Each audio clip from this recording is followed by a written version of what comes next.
Do not forget, you can support the channel with a like, and you can also subscribe to be aware of the latest published videos. Thank you. We hope that here you can find the latest news, ideas, and discoveries from the scientific world. Climate change oddity: rivers in Alaska are turning orange. Thawing permafrost in Alaska is staining rivers orange, impacting water quality and ecosystems. In Alaska, numerous remote streams and rivers are shifting from their natural crystal-clear blue to an unsettling cloudy orange. According to a recent publication in the Nature journal Communications, Earth and Environment, this could be caused by minerals exposed by thawing permafrost.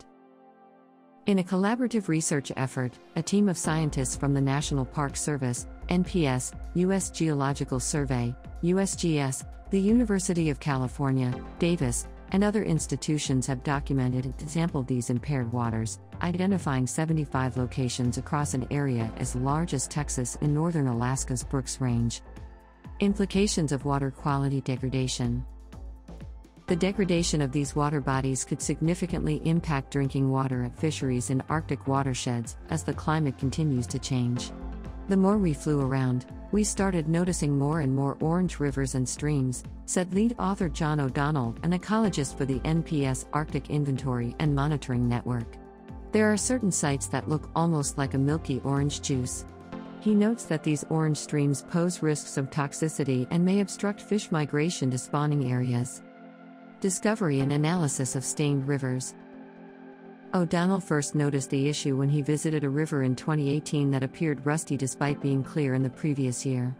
He began asking around and compiling locations while collecting water samples when possible in the remote region, where helicopters are generally the only way to access the rivers and streams.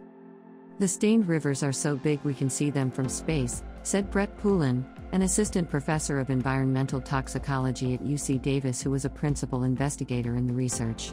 These have to be stained a lot to pick them up from space. Poulin, who specializes in water chemistry, said the staining resembled the effects of acid mine drainage, but there are no mines near the impacted rivers. Hypothesis on permafrost and mineral release. Researchers hypothesized that as the climate warms, permafrost thaws. This unleashes previously locked minerals into water bodies, leading to acid and metal release. Chemistry tells us minerals are weathering, Poulin said. Understanding what's in the water is a fingerprint as to what occurred. These findings come from ongoing research on federal lands, including national parks like Gates of the Arctic and Kobuk Valley. Analyzing water samples and metal concentrations. Some samples from the impaired waters have a pH of 2.3 compared to the average pH of 8 for these rivers. This means the sulfide minerals are weathering, resulting in highly acidic and corrosive conditions that release additional metals. Elevated or high levels of iron, zinc, nickel, copper, and cadmium have been measured. We see a lot of different types of metals in these waters, Evinger said. One of the most dominant metals is iron. That's what is causing the color change. While O'Donnell first noticed a change in 2018, satellite images have turned up stained waters dating back to 2008. The issue is slowly propagating from small headwaters into bigger rivers over time, he said. When emergent issues or threats come about, we need to be able to understand them. Ongoing research and future concerns.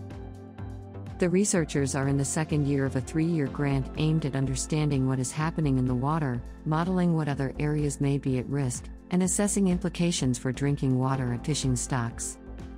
The problem is growing and affecting habitat, water quality, and other ecological systems, turning healthy areas into degraded habitats with fewer fish and invertebrates. If rural communities rely on these rivers for drinking water, they could require treatment eventually, and the fishing stocks that feed local residents could be affected. There's a lot of implications, O'Donnell said. As the climate continues to warm, we would expect permafrost to continue to thaw, and so wherever there are these types of minerals, there's potential for streams to be turning orange and becoming degraded in terms of water quality. More work is needed to gain a better understanding of the issue and to determine if rivers and streams can rebound, perhaps after cold weather promotes permafrost recovery.